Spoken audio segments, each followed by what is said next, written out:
Welcome to Wilson Center Now, a production of the Woodrow Wilson International Center for Scholars. I'm John Molesky. Our guest today is Mike Sfraga. Mike is director of the Wilson Center's Polar Institute and also of the Global Risk and Resilience Program. And Mike joins us today to talk about the topic of Arctic and U.S. national security. Mike, welcome. Thank you for joining us. Thank you, John. Thanks for having me. So, when people think of national security, they don't immediately think of the Arctic. What is the role of the Arctic in this equation of national security? Well, many people have said the Arctic is an emerging issue, and I've argued that it's not emerging. It has emerged. It's already here. It's here. It's part of the larger geopolitical issues that we all have to deal with.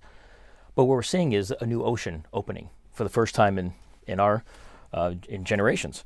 Certainly in our lifetime. And so that brings all complications and some opportunities. And so the Arctic has become a security issue as well, not just hard security, but just security in general, food security, water security, political security, and of course hard security as well. There are Arctic nations that are acting in the North for their own interests and the North's interests, but there are also non-Arctic states who have ventured into the North. And so whenever you have other countries in a region, you tend to take a harder look at what the motives are and what the assets are. And so when you talk about national security in the Arctic, it's a new region, yet we're trying to deal with evolving circumstances. Now, what do we know about those motives of those non-Arctic players that are moving into the region? And the motives vary. Countries like Japan, very much interested and have a long-standing history of research in the Arctic, as do many non-Arctic nations. But we also have nations like China that have said vocally that they are a near-Arctic state. And if you look at a map, it's a stretch, in my opinion, to say that China is a near Arctic state. They have Arctic aspirations. They're very much in the forefront of investments in Russia for LNG. So they've invested billions of dollars in Russia and the Northern Sea Route to get LNG to market into their country, but elsewhere as well. So you have economic interests, you have political interests, you have interests related to shipping. South Korea builds ice-reinforced icebreakers, LNG plants on an icebreaker.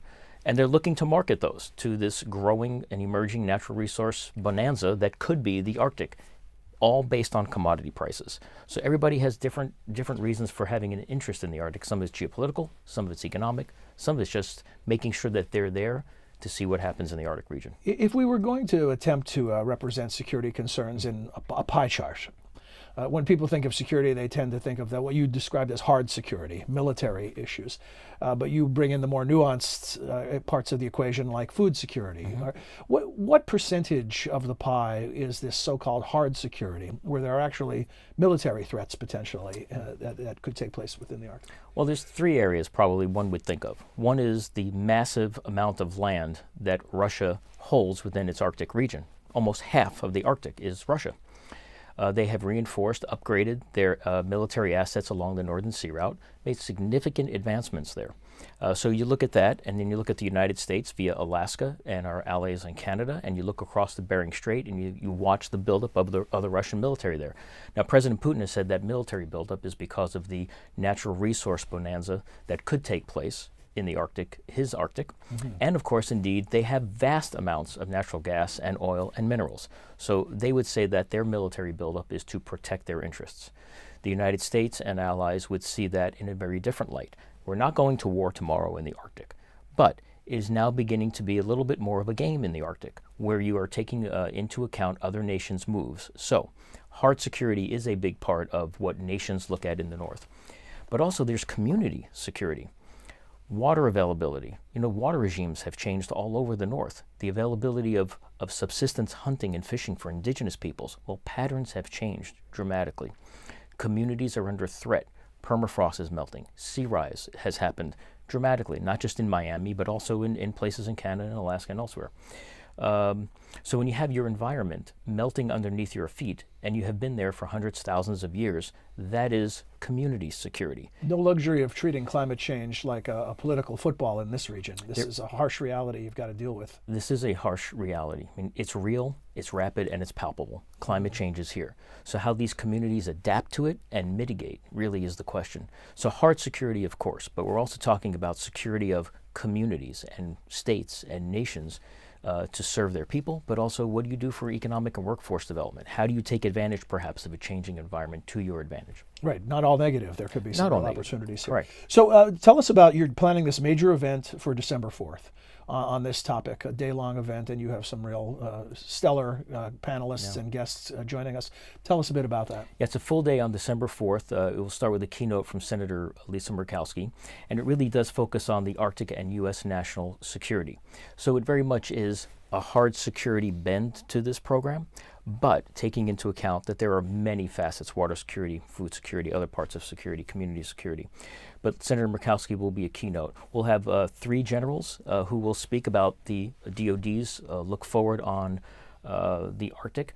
It's interesting to note that our Department of Defense has been leaning forward for a very long time on climate change, adapting to this environment that they must work in and might be called to work in even more in the future.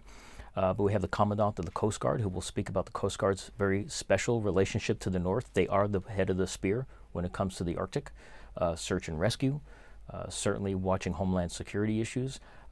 General Bussier from the Alaska Command from Alaska will fly down, and he will speak to us about Alaska's unique role there as well.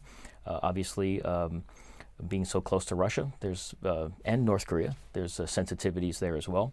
And then a full panel of representatives from the Coast Guard, the Air Force, NOAA, the Navy, talking about specific branch pathways and roadmaps. Every branch of the military is working on some sort of strategy for the Arctic. So we're going to listen to that. We're also going to look at ways to coordinate and leverage the different assets that these organizations are going to bring to the table. There'll be a lunchtime keynote by Senator Dan Sullivan from Alaska. He'll be interviewed by our colleague and friend, David Sanger from the New York Times, on security in the Arctic.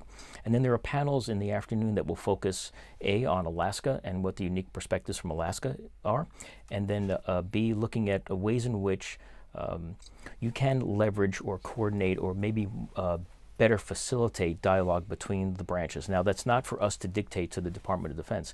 It is, though, coming from those who have worked in the Department of Defense, who will listen to the very strategies and topics being discussed, and then sort of give their feedback on sort of their thoughts on how this all might evolve going forward. Because you can have individual branch and military assets lining up with their roadmaps and their strategies and their pathways, but an overall DoD structure might be a way that you can coordinate going into the future.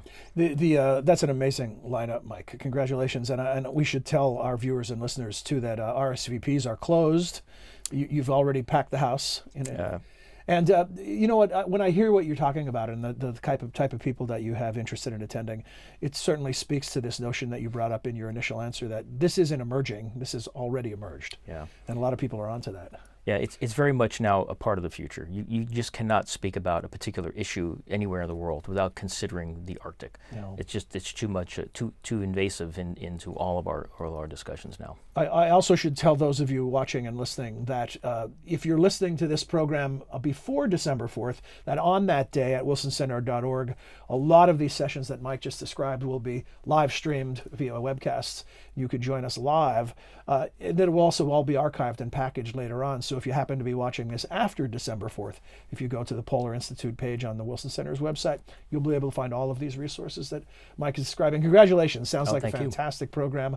I'm looking forward to it. Well, it's been nice to put together, but a great team here at Wilson to celebrate our 50th.